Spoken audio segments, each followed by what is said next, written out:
Automation is kind of this vast word that we could think about very much in the hypothetical in terms of just generalizing the way that we want to move. And when we move to cloud, one of the advantages that we get is the ability to not only protect and detect, but also to remediate in an automated way. In the day-to-day, this means, so we're looking at, let's say, the 3 stages of security controls. Protection would be, things that you just don't allow to happen. So IAM falls under this. What are going to be the controls that you put in place ahead of time and then have the political will to enforce?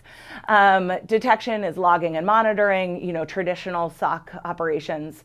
And then remediation is really this distinguishing factor that comes with sophisticated operations, especially in cloud.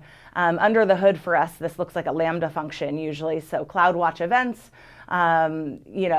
config rules. These are all things that you can script to automate so that you put the burden of your decision making, the vast majority of it comes at the forefront of your strategy. So you can actually have a coherent governance plan.